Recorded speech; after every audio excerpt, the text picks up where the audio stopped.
Hello everybody. In this video, we will try to understand the Revati Nakshatra, which ranges from 16 degree 40 minutes of Pisces to 30 degrees of Pisces. So this is the final nakshatra, and this covers the last area of Pisces sign. And it is the fruit of mercurial energy. There are three mercurial stars. One is Aslesha and the second one is Jesta. Aslesha is a seed and then Jesta is a flower. The third one is Revati as a fruit of mercurial energy. It is represented by a 27 group of stars. Those stars are a kind of very faint stars, you can say. They are fainted stars. So if you see the structure of this one, it looks like a kind of, we generally say a drum strung across the neck, right? When a drum is strung across the neck with a strap and played with both the hands, right? During processions you can observe that, especially in Indian festivals. So this is a V-shaped one, but when you want to carry a drum, you use a big thread, a big strap, and you finally wear it on your neck so that you can play the drum very comfortably, right? So it's looking like a V-shaped strap, you can say. So Revati, the simple translation in Sanskrit is wealthy. So this name conveys a lot about this particular nakshatra energy. So you can understand, see, Revati is a final nakshatra, right? So as it is a final nakshatra, it should represent some complete dissolution. But it is related to wealth also. Why it is so, we will try to understand that one as well. But Revati means the wealthy. And you can say this particular nakshatra has a lot to do with duality. It has two and not one main symbol generally. A fish swimming in the sea, right, can also be another symbol. And you can clearly see it is the final nakshatra of the Pisces energy. And the Pisces energy is generally represented with a fish. So Revati's symbol is fish swimming in the sea. That is another symbolic representation of this nakshatra. Another one is the drum. And it looks like a strap, right, that we can wear on neck so that the drum can be played very comfortably. So a fish swimming in the water is an obvious choice as a symbol for this nakshatra by many seers. So many seers came to a common agreement that better we represent this nakshatra energy with a fish swimming in the water, as it falls completely in the sign of Pisces. So Pisces is generally represented, right, by two fishes swimming in opposite directions, a duality. A duality is always associated with Revati Nakshatra. So the symbolism of a fish swimming in the sea has been used from time immemorial to show the soul's journey, right? So even in temples you can find this kind of symbolism. A fish swimming in the sea. The symbolism basically is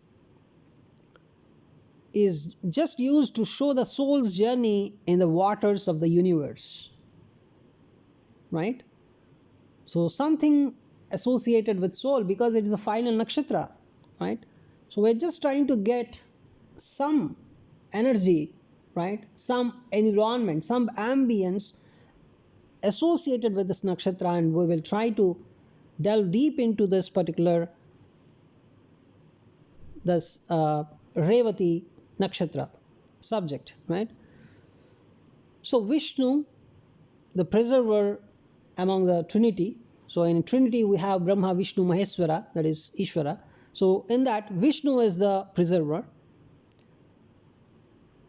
Vishnu is shown, how Vishnu is shown in the pictures is often shown sitting top of the sea of consciousness, right? Vishnu is sitting on Adisesha, and Adisesha is actually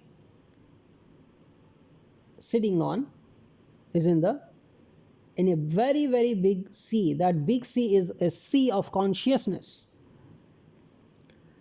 So the fish swimming in the sea also suggests a path, right? So when you see some symbolism, you can identify what it really means. A fish is swimming, then that particular symbolism can also be used to represent a path. So in the Vedic seers, in order to understand the energy of a nakshatra, they use a symbol so that all the energy associated with the energy with the nakshatra, or all the concept associated with the nakshatra, can be depicted from the symbol itself. That kind of symbol they choose. So the very good symbol for this one is a fish swimming in the sea. It suggests a path also. So this particular nakshatra has a lot to do with paths of all kinds, whether it is just a path to one's house or the whole life path, right? So a path can be anything, but basically Revati is associated with the energy of a path. It is representing a path energy. So as declared by all wise men and incarnations, knowing and following one's path in life is the biggest penance of all. So, of course, praying God is a very good thing, but whether you pray or not, knowing and following your path, of course, you know, to know your path and follow your path, you need some, God's energy, God's blessings. So knowing and following one's path is the biggest achievement. So in a way, it is the one and only path for liberation, basically. So that path, as we are talking about the final nakshatra, it's very obvious that we come across the energies of liberation, energies of final path, the soul's final journey, the soul's path, right? So this kind of, and one more thing is, a soul's path is not just the liberation. It generally, the soul can be incarnated again, right?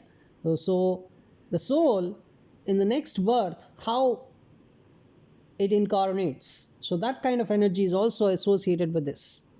So this particular nakshatra is very much related to the spiritual path, the final path. It's not just, you cannot name just with spiritual path, because it is the final nakshatra. So this nakshatra, as we know, is the last among all the nakshatras, and has a lot to do with moksha and final enlightenment. So moksha doesn't actually mean liberation from cycles of births and deaths. Even after final enlightenment, one might have to take birth in some cycle of some universe, right? So to find one's true path in life, one has to learn to see the bigger picture. It's not like, the liberation may not be a permanent liberation. The soul may take another birth based on the karmas. If all the karmas are zero, the fruits of all the karmas are completely zero, then yes, the soul would be liberated, but it may not be the case most of the times. So the soul may take another birth again. So you need to understand the bigger picture. The soul may reincarnate most of the time. So this happens through connecting oneself with the universal mind. right? So, which path the soul must take, that kind of information is also associated here.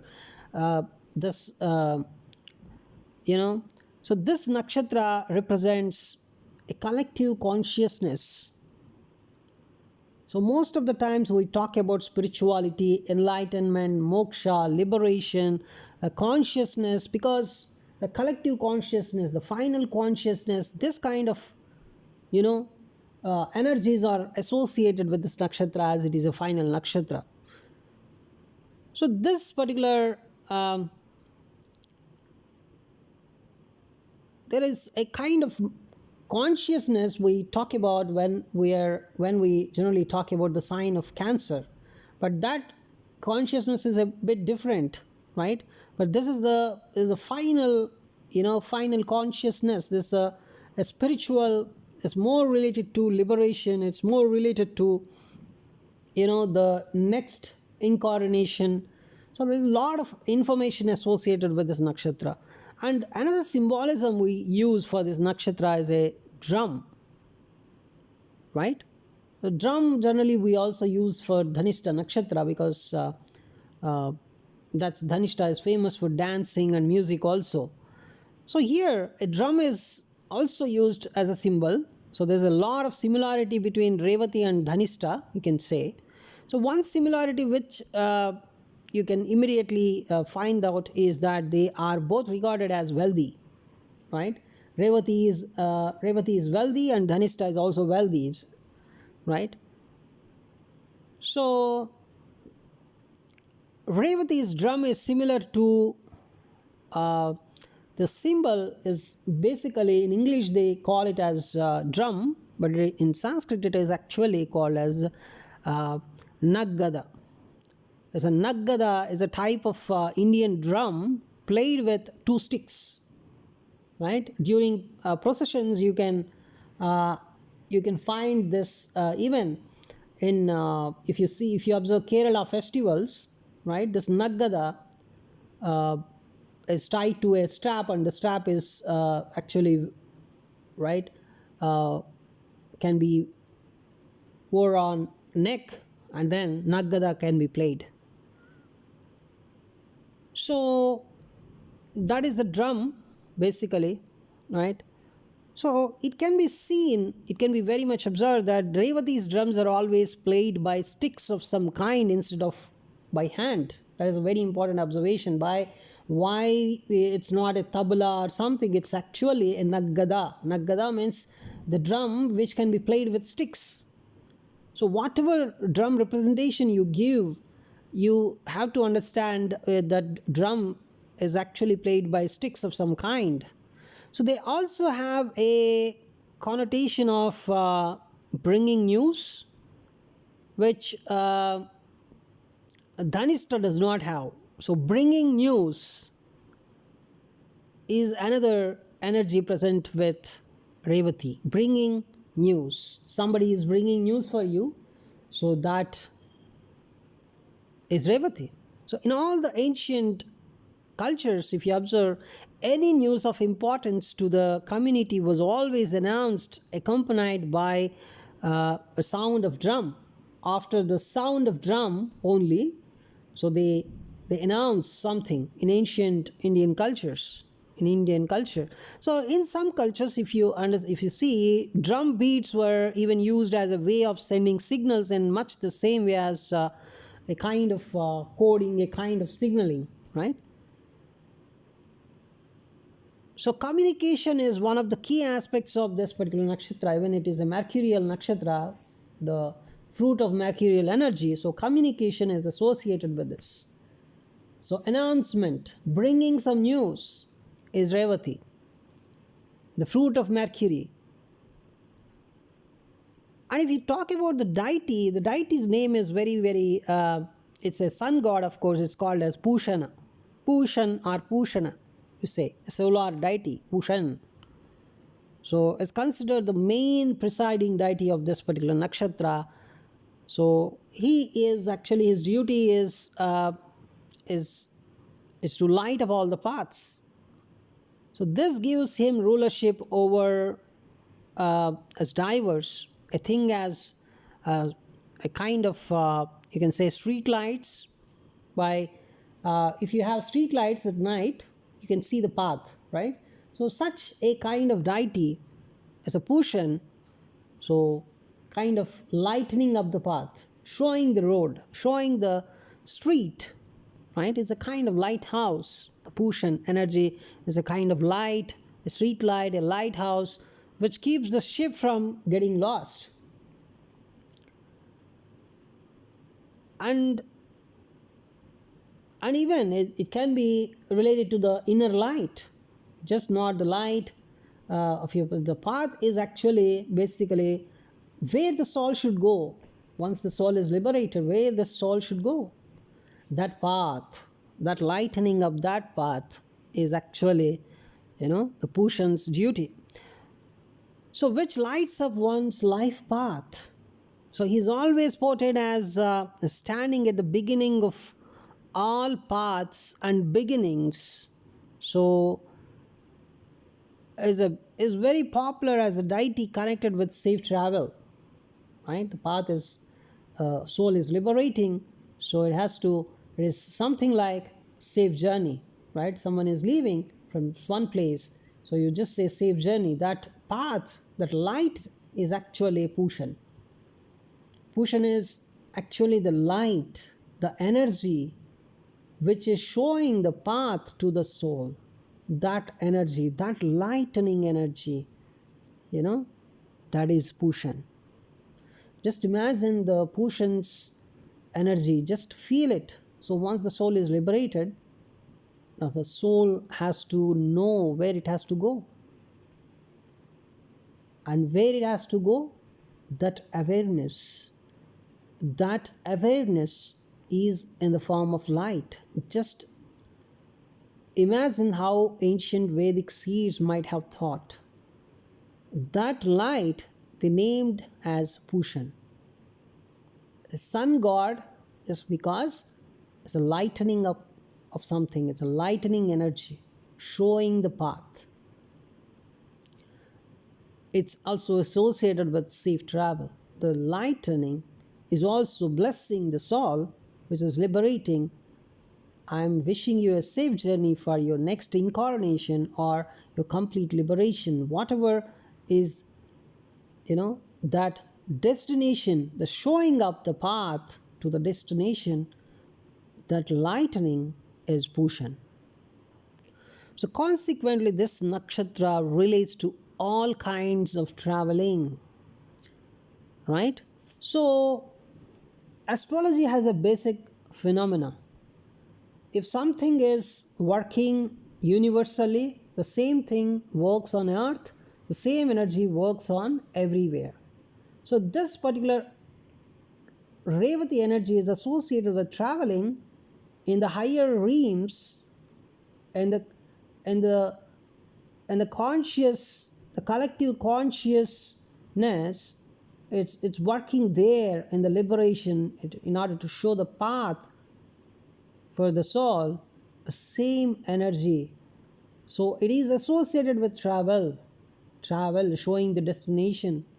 So it is able to show the destination to the soul in the higher realms. The same energy can be utilized on the materialistic plane in order to show a path for our life's journey as well, not only the soul's journey. So if one thing is working, if one thing can have its application in some spiritual plane, the same thing can be applied in the material plane, an ancestral plane, any kind of plane. It can be Kundalini plane, any kind of tantric plane, right? The energy is same. It works the same way. So it is associated with safe traveling. So it is safe travel of the soul. So in the material plane, you can apply the energy for all kinds of traveling. It can be physical travel, mental travel, emotional travel. It's any kind of travel. So Pushan is supposed to be a nourishing, softer deity than our sun god. and is said to give wealth, prosperity, and completion. So Pushan's energy, it shows the destination, it shows the lightening, the path to the next level, to the destination for the soul. So just imagine, it is completing the soul's journey, right? From here to some other plane or to the next incarnation level. So just imagine the completion energy of this particular nakshatra. Completion, right? So completion is very, very, very, very present in this nakshatra. So the energy, Revati energy, if you have some Revati energy, utilize that energy to complete something in your life. It is not hard to see how fruitful journeys or fruitful life paths will bring all kinds of wealth, prosperity for us. The complete paths, right?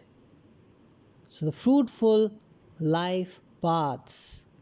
Revati, if you have more and more Revati energy, then automatically it is going to bring the completion for you. You need to understand how the Revati is actually working for you, the energy. So finally, you can see Vishnu, the preserver among the Trinity, is the overseer of this nakshatra. So whenever you talk about Revati, you talk about Vishnu also. So at the time of the final dissolution, it is Vishnu's job to gather together all of the universal life force and consciousness, because the soul is leaving and it is only the maintenance part is under Vishnu. So once a soul is going for dissolution, right, till that point, whatever is the journey, right, so that's the responsibility of Vishnu. There's a responsibility of Vishnu to gather all of the universal life force and consciousness, right? So it is a gathering quality of this nakshatra which makes it wealthy, right? That gathering quality of Vishnu is present, because once it is crossing Revati, then the soul's final journey is Revati. Then once it is leaving Revati, it is not in the material plane at all. It is leaving this. It is leaving this conscious world. It is going to some other world. So till that point, whatever conscious energy the soul is associated with, whatever the universal life force the soul is associated with, that has to be gathered.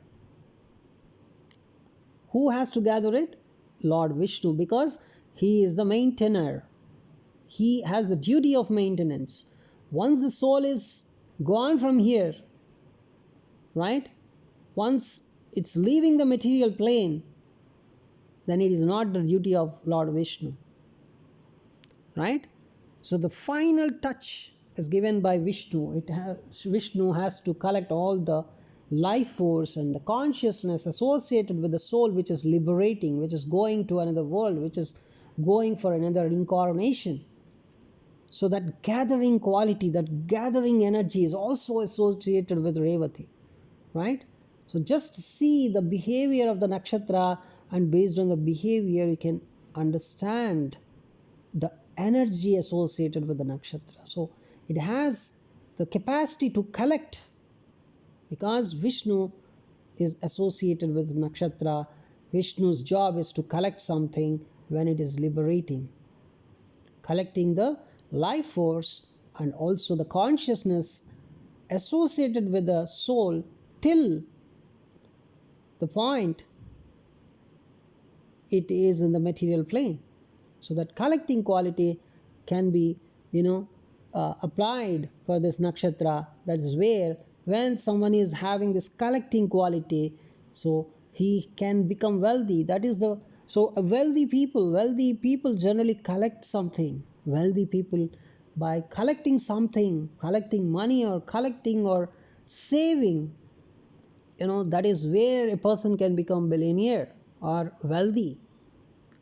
If we cannot save anything, we cannot, have this collection of something in his bank, or you know, then then it is not wealthy, right? So it has a life path, it has a path associated with it, a journey associated with it. So that journey quality is taken into account in the material plane. If you apply that behavior that comes, as the Revati is associated with all kinds of traveling, right? So all kinds of traveling, all kinds of wealthy nature is associated with this particular nakshatra. Also, there's an energy of completion, because a portion which is showing the path, the lightning path for its next journey, it's the destination, showing the path to the destination is not a simple job, it is ensuring some completion. So, it is a gathering quality of Vishnu. If you apply, that is showing this nakshatra as a wealthy nakshatra. So it can be materialistic wealth, the money, or it can be knowledge, it can be experience, right? The collection is always there. So Vishnu is, we know, the husband of goddess Lakshmi, the goddess of wealth and prosperity. So, which again brings this nakshatra in touch with the energy of abundance. So Mercury, the planetary ruler of this nakshatra, is supposed to be directly connected with Lord Vishnu.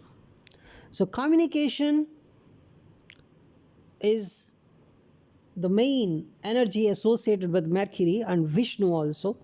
And as we have seen many times in our videos, and this particular Vishnu, wherever Vishnu comes, the communication, wherever Mercury comes, communication comes. So the image of Vishnu and Lakshmi sitting on a snake bed on top of the ocean of celestial waters is an image which can very sum up this particular nakshatra. So that is the Revati Nakshatra. You can see this picture, Vishnu and Lakshmi sitting on a snake bed top of the ocean of celestial waters. So that is showing a wealthy thing, and also it is showing a very good communication, right? And also it is showing a kind of traveling also. So that is the energy associated with this nakshatra. And now, Revati is one of the most pleasing, and benevolent nakshatras. So you can generally say it is an extremely fortunate nakshatra. It's not a simple nakshatra.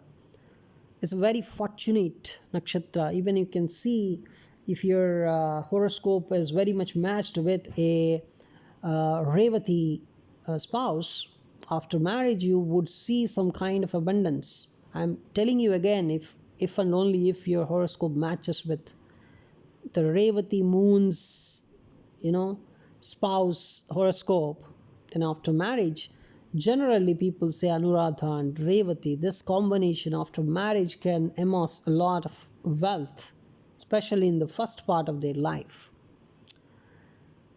So it's an extremely fortunate nakshatra, and you can say this helps it see life in a positive light. So it is an eternal optimist and remains completely, it's a kind of, it's a completely positive nakshatra, I can say, to an extent, right? So even in the case of very big setbacks, if the horoscope is not good for a Revati person, even if the horoscope is very bad, in the case of very big setbacks also, they are very much optimist. They stand as optimists. So it has a lot of, you can say, lot of optimism, lot of divine providence associated with this nakshatra.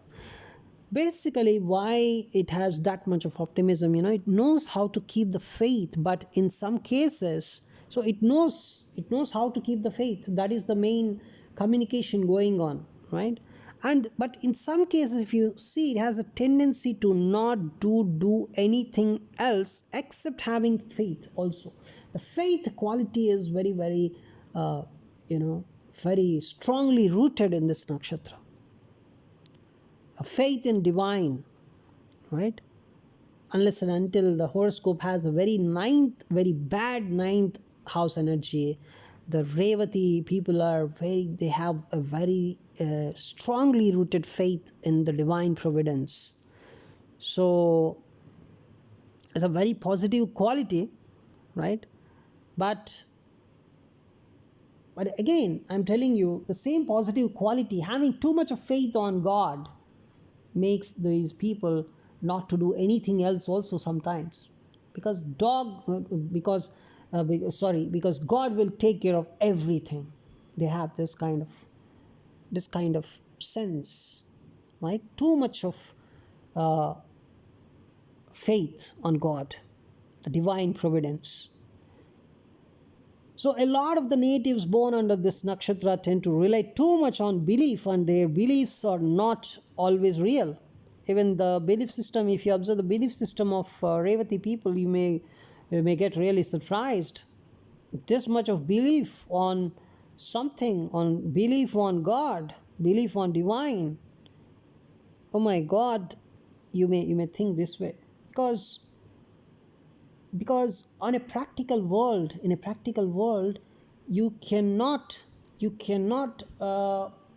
feel everything is possible just by too much of faith in God. But they believe it. If you see a person, a very good Revati person, the person believes too much on divine. So it is seen that some Saturn influence is required to give a realistic groundedness to this nakshatra. So if the Saturn is not very good, or Saturn is a bit practical, it can give some practical nature, right? Because Saturn is the lord of the 10th house, natural 10th house, the karma karaka, a Capricorn world. Capricorn is a kind of practical world, right? No faith in God there. It works only by karma. Karma can do anything. That is the belief system of a Saturn's Capricorn world, right? So if Saturn is very good somewhere in the horoscope, yes, the person may have some kind of practical nature. Otherwise, if Saturn is not very good, the person, you can see a very, very blind faith people in this with this Revati nakshatra energy. So in order to get the realistic groundedness, they need a very good Saturn. So if you consider some cases, something like in one case, let us say Jupiter is placed in this nakshatra, aspected by Saturn, and in the other case, Jupiter is placed in this nakshatra without having an aspect of Saturn, right? So the first case is Jupiter is in Revati, and now Saturn is watching this particular Jupiter. In another case, Jupiter is in Revati nakshatra, but Saturn is not watching with any aspect, right? Then what happens in the first case? The first case is more likely to reap all of the expansive benefits of this nakshatra, while the latter one, which does not have this particular Saturn aspect, is more prone to lot of fantasies, lot of blind beliefs, lot of blind faiths. So that Saturn aspect, we generally say Saturn aspect is very bad, right? But Saturn aspect is required here. When a planet is placed in Revati, if that planet is watched by Saturn, So Revati kind of it gives a kind of blind belief system also. But Saturn aspect is giving you, it is making you realize that some kind of practicality is required, you know. So when a planet is present in Revati, Saturn aspect on that planet makes, the energy to be grounded, to be practical, right? So that is required. So this is the nakshatra of the dreamer. After all, it is in the 12th house, the natural 12th house, Pisces. So dreaming and all this stuff come there. So all this stuff comes there. So it can create whole worlds around itself, because the belief system, because the dreaming system is very much right. So this is because of its strong association with Maya, the illusory quality related with Vishnu. So which sustains the drama of life. So we just see Vishnu is also associated with dreaming. So in some of the scriptures, or they have a notion that the whole world is the result of dream of Lord Vishnu. It's just the dream of Lord Vishnu. It is the whole Maya, whatever you're seeing here. So a lot of natives with a prominent Revati energy tend to live in universes of their own creation. It is a case of Maya within Maya, Maya within Maya. So the worlds, they can create worlds and worlds and worlds in their imagination. Right? So the best thing Revati natives can do is to see things very practically. If you have a lot of Revati energy, then yes, you need to understand the world is also practical. It is not just a dream of something, right? So, and you can see Revati people are always supportive of others. And since one reaps what one sows, we know we reap what we sow, right? And they also get support from somewhere, because they are supporters of someone in the hard times or any time. So they also get support from somewhere. Is a kind of famous proverb. Revati supports and gets support.